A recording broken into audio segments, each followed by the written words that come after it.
3. What's going on, YouTube? It's that boy Rich. So I just got out of kickboxing, and then I had to go pick up some money from a renter.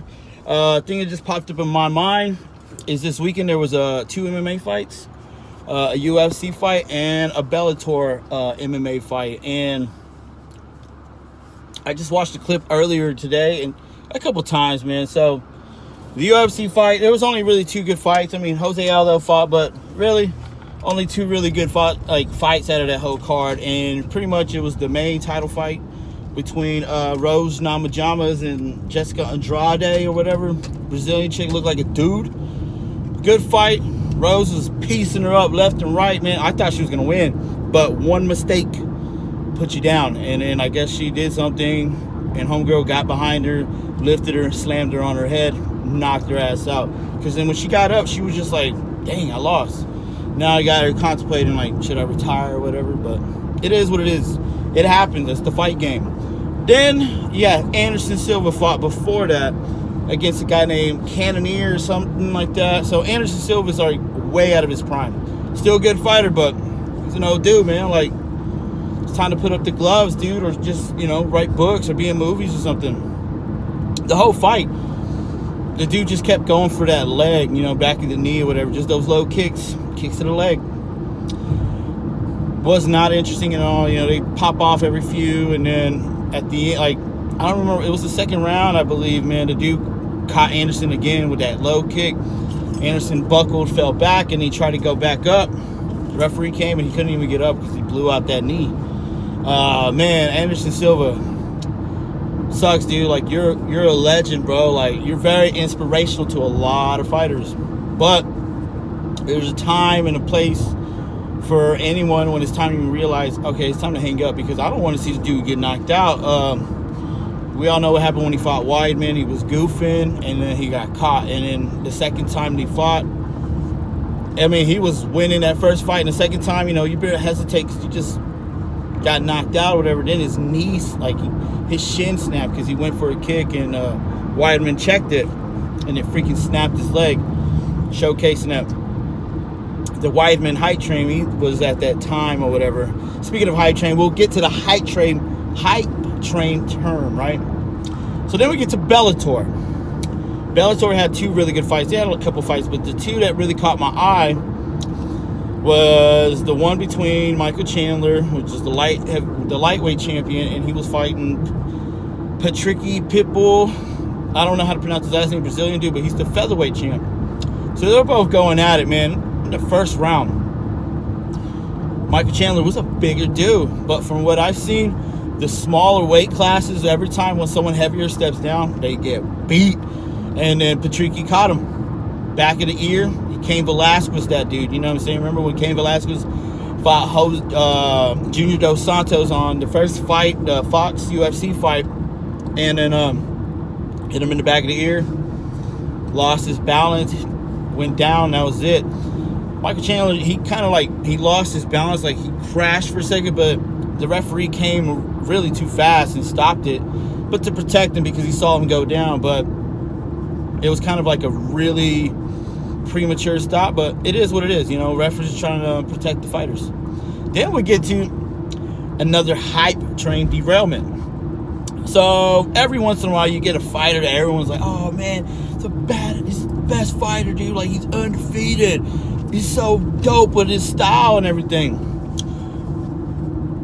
Ronda Rousey, Conor McGregor, Sage Northcutt, Darren Till, Francis Ngannou, whatever his name is. You name it, there's a lot. Oh, Israel Adesanya, dude got put some work on it by Kelvin. Kelvin's my dude. But anyways, so Diego Lima is fighting MVP, and it's that they have like I believe a welterweight tournament or a middleweight tournament, something like that.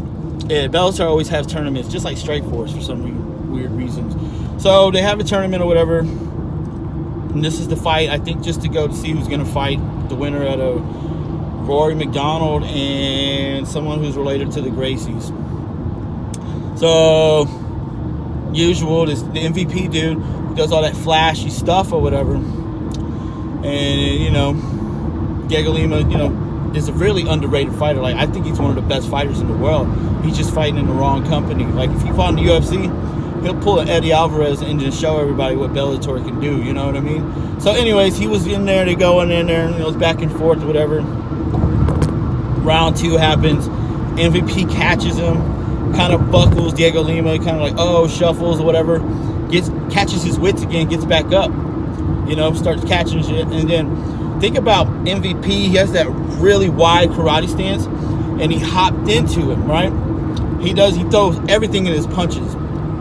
But in the first round, Diego Lima kept doing that kick, that Muay Thai kick to take out the leg, because he knows he goes and starts with that leg.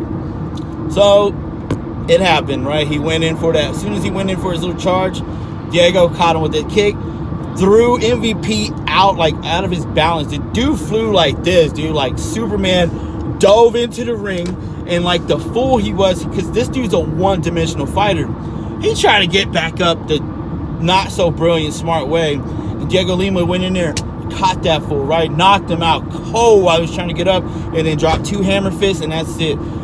Derailed that train, bro.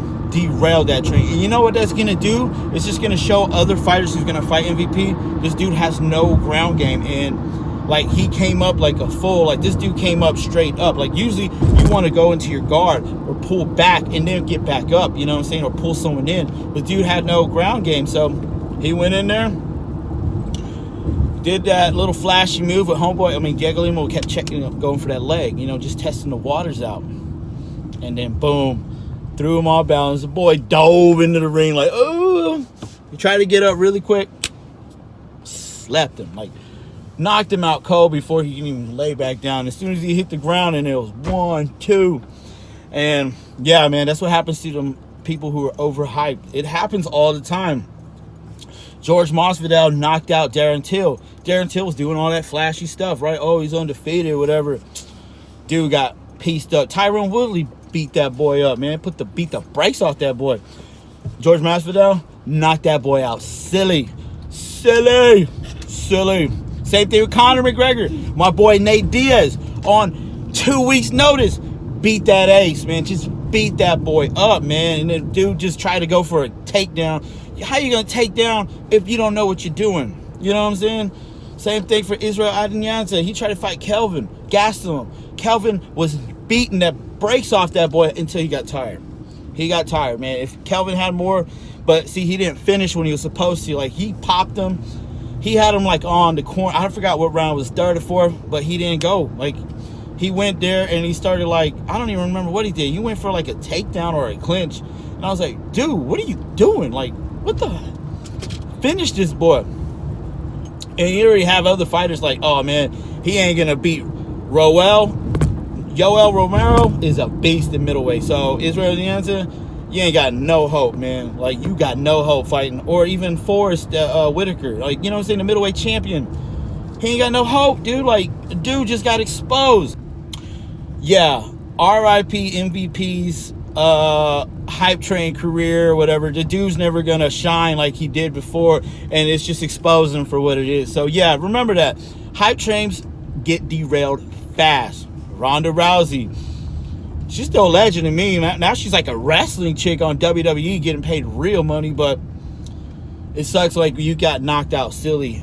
Not once, but twice. You just got the Conor McGregor treatment. Conor McGregor, I still like the fighter. One of the best shit talkers out there. Trying to copy Floyd Mayweather, but talking all that shit. I mean, that mess. Ooh, sorry, I didn't mean to cuss. And then he fought Nate Diaz. Nate Diaz put the Mexican hands on him. Not once, but twice. The second fight, it went to decision. Then he fought Khabib Mustafa, whatever his name was. I mean, Khabib is the dude. Dude beat that A. So, yeah, remember, everybody, hype trains get derailed. Hype trains get derailed. So if you're a fighter, please don't go in there too cocky, because even cocky dudes get pieced up, man. Look what happened to Anderson Silva. Went in there playing around with Weidman. Weidman kind of lucky, hit him, knocked that dude out, and then broke his leg by accident. So remember, don't be stupid, man. Just play smart, fight like smart, and have respect, and be humble to your opponents, because I kickbox, and sometimes I like to be a little cocky or whatever, but then I'm like, I'm not trying to get knocked out in front of my daughter or my wife or all these people that are watching me, you know what I mean? Beautiful daughter. Beautiful daughter right here. So yeah, the message, the moral of the story is, don't be stupid. Fight smart. Keep them hands up and respect your opponent, because you don't know who's going to knock you out, all right? But, yo, those are good fights. Until the next time, it's that boy Rich. I'm out. I'm out. Later.